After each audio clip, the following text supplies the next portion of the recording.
Hi, my fellow doctors. Today I am going to cover a very common question that I get asked. So many of you will know I am still a practicing medical doctor. I am a consultant occupational health physician.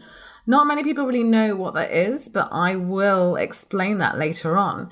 But let me first go into the main question for today's episode. Why did I choose occupational medicine as a career? And how it really, really is an amazing opportunity for most doctors, and particularly if you are changing careers. So let's go.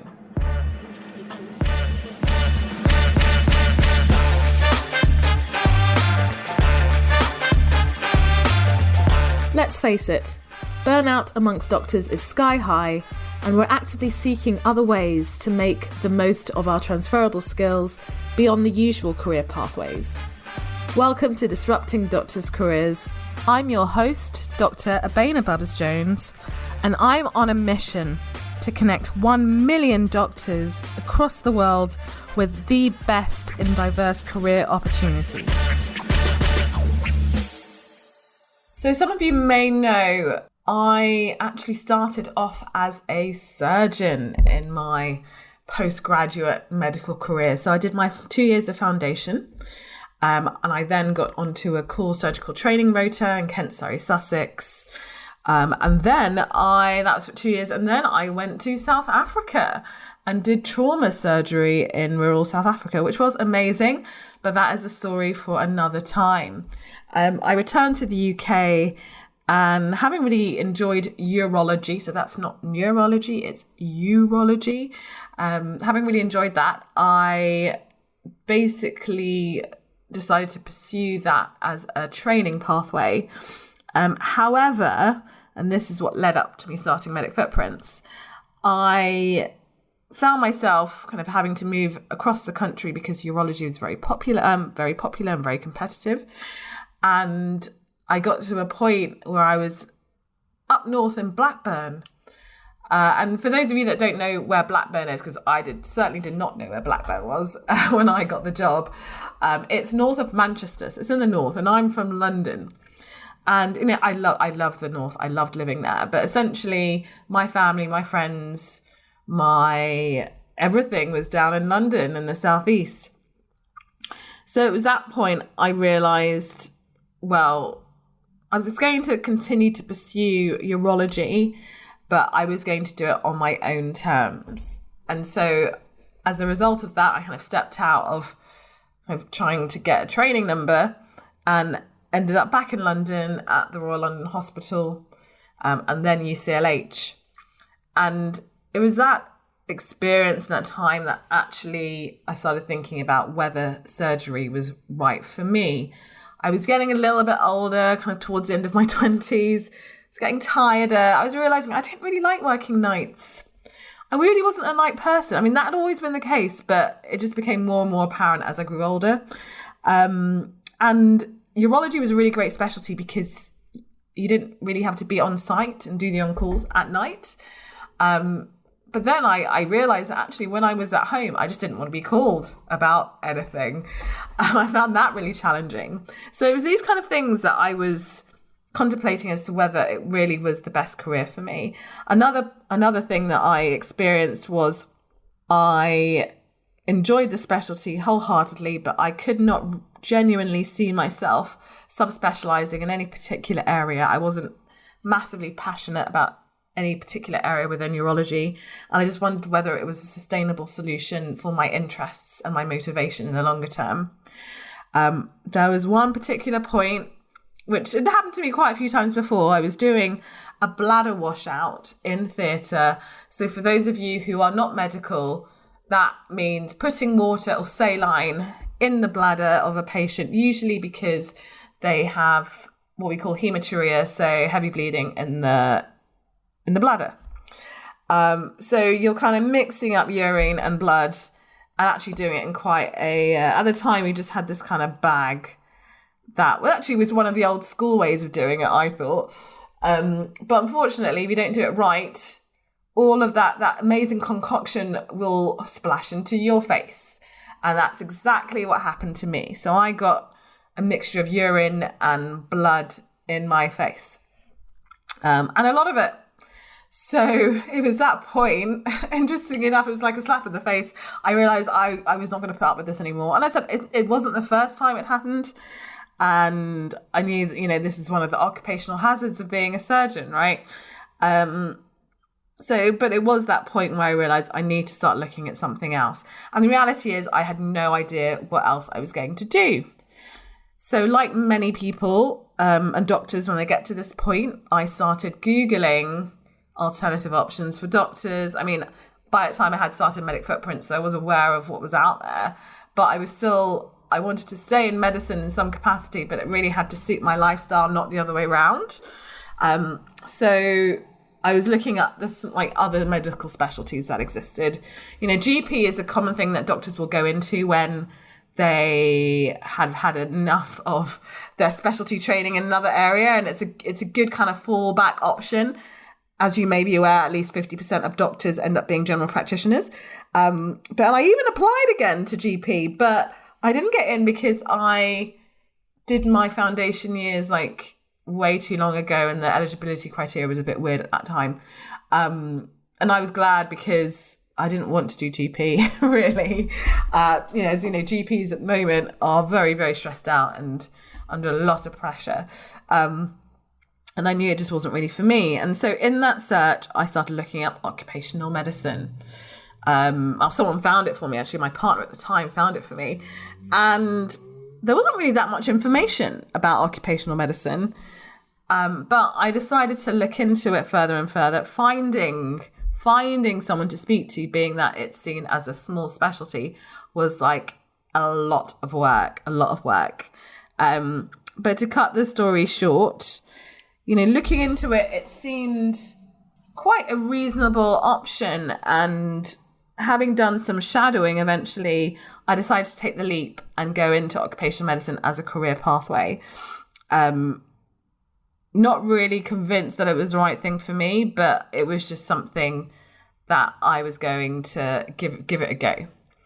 So I want to take you through 3 reasons why I chose it as a career. So 3 reasons why I chose occupational medicine as a career. And these are the reasons why I'm still in occupational medicine. It's been 8 years now. It's a specialty I've been in the longest, and I love it. So I am now a consultant. So that's the highest level you can get in occupational medicine. I am practicing alongside running Medic Footprints. So let me take you through these 3 reasons, because I know that occupational medicine as a career will actually address a lot of issues that doctors face as it is. So before I get to that, let's start with, what is occupational medicine? And again, even doctors, because they haven't been exposed to occupational medicine, don't really have a clue as to what it entails. So I like to paint it as, we specialise in the relationship between health and work. So that is very, very simple. Health and work.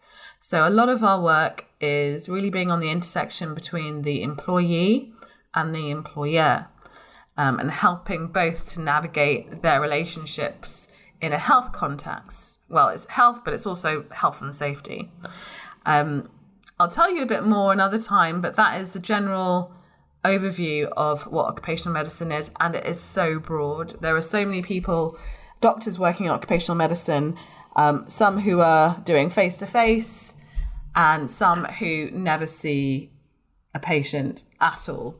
And we don't see patients, we see clients or employees. But again, I will leave that for another podcast in itself. So let's focus on the reasons why I chose occupational medicine as a career. So number 1, work-life balance. So I know that's a term that's bandied around quite a lot. So for me, as I told you in my narrative, I didn't want to do nights. I also didn't want to do weekends. And occupational medicine does not require you to do either of those. So most opportunities will expect you to do at the most 9 to 5. So that was the first thing, really, and that really fit with me and my intentions to do other things outside of medicine, business, family, just general life, you name it. I just wanted to kind of reclaim some of that. So if you are considering your work-life balance, this is something that you should definitely strongly consider. The second thing with occupational medicine, that is one of the reasons why I chose it, was because there was no real obligation to train. So when I first went into occupational medicine, I did actually apply for training because at the end of the day, I'm a doctor. I didn't really know any better. You're a doctor, you're in training until you're a consultant, right? And I always did want to become a consultant in something. As my mum says to me, when are you going to finish anything? Are you going to finish anything in medicine, Abena?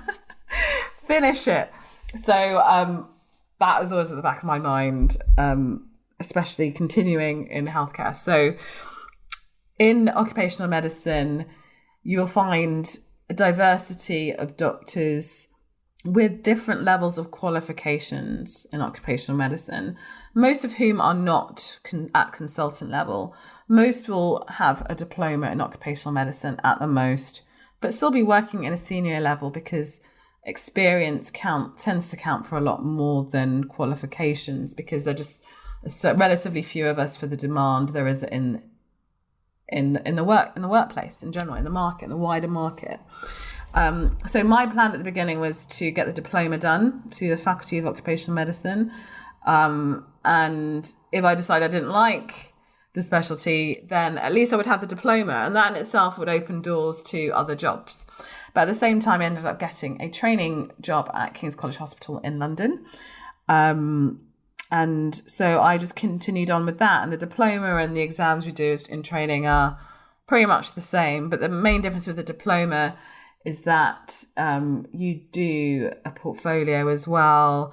And it gives you a kind of big stamp of approval, which really helps with certain aspects of work and job opportunities. And so you're recognised more so in the market than if you didn't have one. So another thing, which actually, when we train in the UK, when we train in any specialty, you generally have to, or you're expected to apply for a training number. But what a lot of doctors don't realise is that is not the only way to become a consultant. So there are two main ways to become a consultant in the UK. One is to get a training number in a specialty, which can be very competitive. The other way is to provide evidence that you have the equivalent of going through training and submit that to the General Medical Council. So that's the regulatory body in the UK. So in occupational medicine, a lot of doctors tend to go in later on in their career. So it's not something that you would kind of go straight into from a foundational level. You generally, like me, go through your career and they'd be like, actually, I think I'd rather do something else, and then find occupational medicine. And in order to get into occupational medicine training, you do need to demonstrate you've got a broad base of experience. So having the option of not just having to get a training number in order to progress was really appealing to me, and actually is appealing to most doctors who are actually going through the process of the CSER route, which was the second option I mentioned. And there's a lot of support for doing that prospectively or retrospectively now, more so than there ever has been in the past. And here, this is a really fun fact. So I think the common expectation for most doctors is that you can only do the CSER route for like very specific specialties. But the reality is you can do the CSER route for all medical specialties. That's right, all of them. Even general practice, even A&E, you name it. If it's a medical specialty on the General Medical Council, that is, you can do CSER. So you can actually DIY your own training. You heard it here, Google it. I'm not making it up. So having that as a kind of established option and kind of more embedded in the occupational medicine culture, that was really appealing to me. So I could really progress in my own time if I wanted to. But in reality, what happened is that I got a training job, and it's 4 years training in total. I got a training job at King's. I decided to leave after 3 years out of 4 because I wanted to explore the private sector, and then I actually finished and became a consultant down the CSER route, which actually I would definitely recommend, because going through training, you know what you need to get done, and then you just need to finish it off. So, and I was the first trainee to do that. So I would 100% say, if you are looking for a specialty, but you're not sure about going through the whole rigmarole of training, consider occupational medicine, but also realize that you can do that in any other specialty. And just, if you decided to just do a diploma, I always say the occupational medicine diploma gives you the best return on investment you could ever get from any other medical diplomas. You've heard it here. I've told it to everyone that I've spoken to, especially if you don't even know you want to do occupational medicine, do it. It's really oversubscribed, I have to say. So check out the Faculty of Occupational Medicine website. It is a really oversubscribed diploma for that reason. And then the final point I wanted to say about why I chose occupational medicine as a career is the option not to primarily work in the public sector. So, and one of the great things about OcCoMed, if you're training, is that you don't have to train in the public sector like most other specialties. So you can get a training number with a lot of different companies. That's in the private sector, industry, or military, which is great. So, you know, if you're like, hey, what's it like to work as a doctor in any other industry? There you go. Like, you know, most of the time you're like one of 2 or 3 doctors in that company, but it's a really different experience and really valuable to have that. And also, you know, part of that was me learning more about the world of work, business, strategy, all of that stuff that we are not exposed to as doctors day to day in a conventional medical setting. So that really, that was one of the main points that really suited me and actually kept me in the specialty. And on top of that, though, you know, once you've trained, once you're kind of comfortable doing what you do, there are just so many different opportunities and pathways, just, you know, immeasurable. And, you know, you could start your own business as well. So at the moment, actually, I am completely self-employed in occupational medicine. So I work for occupational health providers as we're recording this. So, and actually I only do 5 clinics a month. So that's 5 days of my month doing clinics. I do some other stuff in between. But again, that really supports me in pursuing my other responsibilities as the founder and CEO of Medic Footprints. And so it keeps my hand in medicine. I love what I do. The work I do also feeds into the work I do with Medic Footprints. So they're really complementary of each other. And I would highly recommend it to anyone. There are some obviously downsides. The main downsides to occupational medicine are if you're not used to working on your own or working in a small team or working remotely, which I do a lot, actually, working remotely, then it might not be for you. It's a non-prescriptive specialty, so no prescribing drugs, and you're more working on a consultancy basis. So you're providing advice and recommendations, not mandates. Again, some people might feel a bit uncomfortable with that. And yeah, I mean, like, you don't do as much clinical work.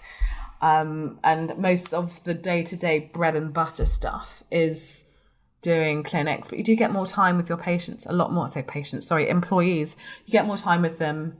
You get to influence, you learn a lot more new skills. And yeah, if you have any questions about it, check out Medic Footprints website to start off with. We've got a really good guide on occupational medicine, and give it a try. And I'm also going to shout out to the Society of Occupational Medicine, who really support doctors who are exploring occupational medicine as a career option. We need more doctors. I cannot even, stop raving about occupational medicine to pretty much any doctor that comes up to me looking for other options. It really is a great opportunity. And as I said, it's so flexible and versatile. Why wouldn't you?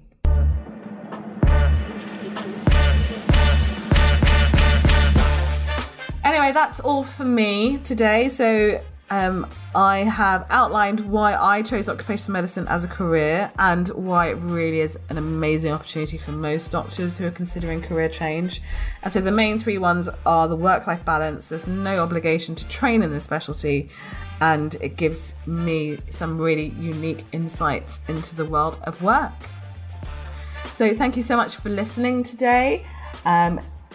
Please feel free to subscribe if you liked what you hear and you want to hear more, and leave a really great review. So great means great, excellent, positive, just smiley face and more, and just tell your friends. Also, please feel free to subscribe to the Medic Flippers mailing list, where we'll be sending out lots and lots of amazing opportunities for doctors. And if you're interested, join our Facebook group, which is Alternative Careers for Doctors. The Medic Footprints one. There's another one, but that's last. Anyway, until next time.